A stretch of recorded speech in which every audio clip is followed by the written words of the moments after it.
and welcome to my very first YouTube video. Ooh, ooh.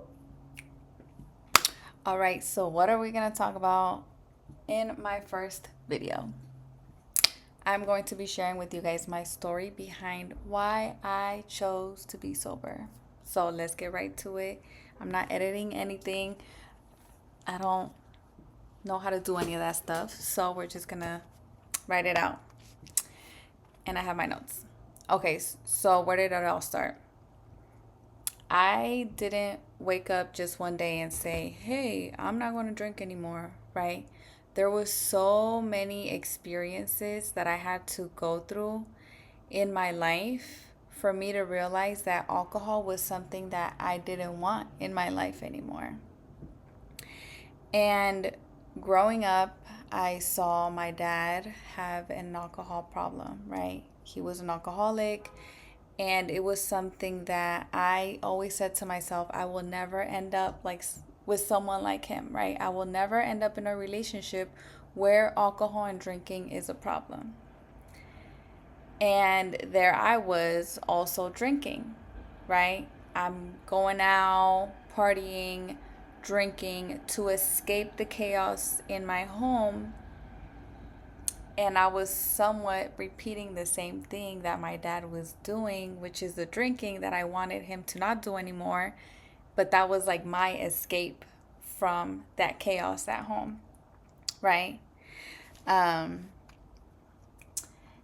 and I remember there were times where I would get so drunk that I would feel like I was my dad, like I was doing everything that he did, and then I would get so upset and angry at myself of like I'm being just like him, someone who I don't want to be like, or I'm doing the same thing that I don't want him to do, you know? And I would like get so upset and so angry and so emotional, and it became this thing where I would drink just because I felt like I had to go out and party and not be at home, right? It wasn't that I enjoyed drinking so much. It was more of like, fuck it. If this is what I got to do to have fun, enjoy myself, and not think about what I have going on at home, then that's what I'm going to do, right? Eventually, my dad got sober, but I continued to drink and I continued to party. And I ended up in long term relationships where drinking was a problem. Drinking became a problem.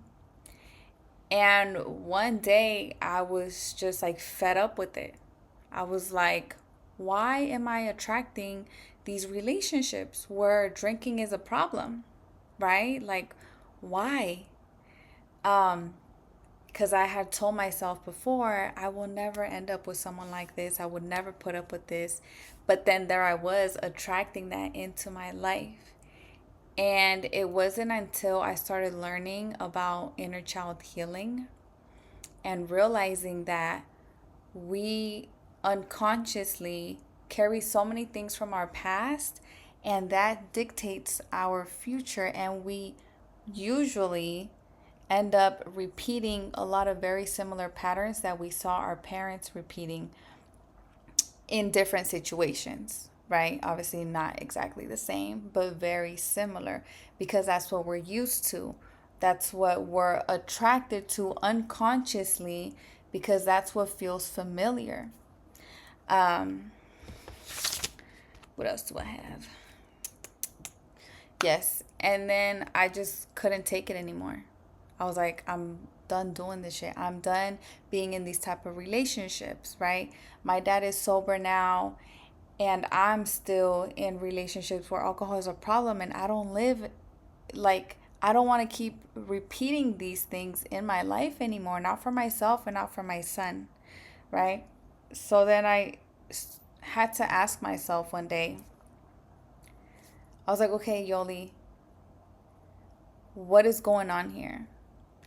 And I realized that if I wanted to see a change in what I attracted in my life, the change had to start within me. It had to start with me, right? Because we attract what we're an energy match for. And I was like, okay, for me, I don't want to be in a relationship where drinking is a problem, alcohol is a problem. So what do I have to do? I have to decide to not drink, to let go of alcohol. Because then I know that whoever comes into my life, they're not going to be, you know, wanting to drink or this and that, because I'm not going to be an energy match for that anymore, right? Um, it's like you can't tell someone don't do crack, but I'm still going to do crack, right? Like that's the whatever that I like to use, the example that I like to use, that it's like, okay, I can't expect someone to not drink alcohol, but I'm still drinking alcohol, like, okay, you get sober, but I'm gonna go over here, I'm gonna take a shot, and I'm gonna drink a beer.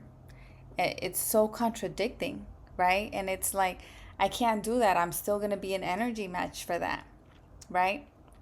I'm still going to attract the same things. Not only that, I hadn't healed so much of the trauma that I had experienced in order to not subconsciously attract that in my life, right? Because I could go out and I could say, okay, someone who doesn't drink alcohol, but then unconsciously, I'm still going to attract someone who does drink alcohol because that's what I'm used to.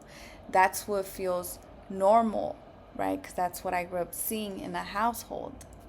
Um, so I had to take a really good look at where my inner child was, what she was going through, why this was a repeating cycle in her life, and what choices I had to make to end those cycles, to end that. So one day I was in the shower and I was crying my eyes out, and I was like, I need to do something. And I started saying, okay, Yoli, I think it's time to cut alcohol off. But I was still scared to do it. And I'm like, maybe just one beer will be okay when I go out. I don't have to cut it off 100%, maybe just one beer. And I'm like, no, Yoli, like, if you're going to do this, you got to go all in, right? And I'm like, when you have those conversations with yourself and you're going back and forth, that was me. And I was like, yeah, but when I go out, what am I going to do? Not drink at all? Like what, I'm just going to drink water? And I was like, no, I think one beer, I think I'll be fine with just one beer. And then I'm like, no, like something kept telling me, no, Yoli, if you really want this, you're going to go all in. And then I thought about my dad. And I was like, okay, my dad had a real drinking problem. He was a real alcoholic. He was like, it was so bad, like bad, bad, bad. I'm not going to get into details with that. And I was like, if he can be sober, then I have no mother effing confused excuse. If my dad can be sober, where he really had a drinking problem, then I have no fucking excuse. I really have none. I don't have a drinking problem. Then where's my excuse to let this go? It's just a fear that I'm still holding on to, right? It's a version of myself that I'm scared to let go of. Because once I let her go, then a lot of my life is going to change, and I don't know what that change is, and that change is fear, and that change is scary, and it causes fear, and the unknown is scary. And I had to tell myself, if he can do it, then I can fucking do it. How much do I love myself to do this for me? And not only me, for my son, because I knew the day I had him, I was not going to put him through what I went through growing up. And he was not going to be around people who came from a background of alcohol abuse and drinking and like a toxic environment that involved alcohol. I didn't want that for my son. So I was like, okay, if you're going to do this, you're going to go all fucking out. Period. And I made that promise to myself that day. in the damn shower, and I haven't gone back since. And it was one of the best decisions I've ever made in my life. It was fucking scary. I cried. I went through so many deaths and rebirths and trying to find me again, and like shedding and people leaving my life and new people entering my life, and it was a lot. It was a lot. But I knew where I wanted to go, and I knew that for me and for my life, alcohol could not come along with me. And I had to make that change. I had to make that decision to say no more, no longer. Regardless if people have to leave my life, it's okay, because I know that better things always come, right? There's this image that I have in my head all the time when I'm afraid to let go of something, is that um so it's this image of Jesus, right? And I'm using this because I saw it one day. I'm using this reference. He has a big teddy bear and he's holding it behind him, and there's this little girl in front of him with the little teddy bear, and he's like, give me that little teddy bear, I have something bigger for you. And the little girl's like, no, no, I love him, I love him, I don't want to let him go. And Jesus is like, give it to me, I promise you I have something much better for you. And he did. He had a way bigger teddy bear waiting for her, but she was so afraid to let go of what was familiar, right? Sometimes we're so afraid to let go of who we think we are, right? Because there's been so much programming, trauma, this and that has been like our whole lives, that we're so afraid to let go of certain versions of ourselves, because it's like, but then what's next, right? What's next? It's scary. Am I going to get something better out of it? And the beginning is always the scariest part. It's always where the most fear comes in. But once we allow ourselves to start shedding those layers and feeling the fear and being like, you know what, I'm not gonna succumb to it, I'm gonna fucking feel it and let it go, it's, I promise you, it's freaking life changing. It's life changing. And for me, leaving alcohol has taught me so much about life, about myself, having compassion for others who do have a drinking problem, because I know it's not easy, especially in this society where it's so normalized and it's what you do when you socialize. If not, how else do you socialize? Or how else are you going to go out with people? What else are you going to do? Well, you're just going to drink water or mocktails. Woo, that's so fun. Um, but you know what? It is actually fun, because when you are able to have fun without the need of a substance, you have even more fun, because you remember everything. You enjoy it. You're present in your life and in your kids' life. You're 100% present. You're not somewhere else, right? Because when we use a substance, and I'm speaking only to alcohol because that's what this video is about, you're you're in another realm or whatever, you're not 100% present in the moment. um and I can go on and on about this topic, but that's really what made me choose to stop drinking alcohol, is seeing the repetitive patterns that I was creating within my own life, and I had to take responsibility for that. I couldn't keep blaming my relationships and being like, it's because of them. It's because of them.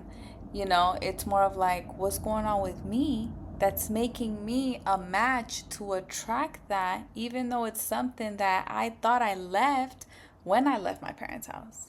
You know, when my dad got sober, oh, that's it. It's not a problem anymore. But unconsciously, I was still attracting it, right? Little Yoli was still used to that. And I had to take myself back, and I had to think, how much do I love myself to let it go, right? And just go all in. It's about the discipline. How much do I love myself? Do I love myself enough to let it go all the way? Fuck yeah. At first, I was like, I don't know if I love myself that much. Like, do I really want to let it go like that? You know? And it wasn't easy, but I knew that I was sick and tired of repeating the same shit. And that's what made me be like, yeah, I can't do this anymore. We gotta let it go. And that's how I was able to let it go.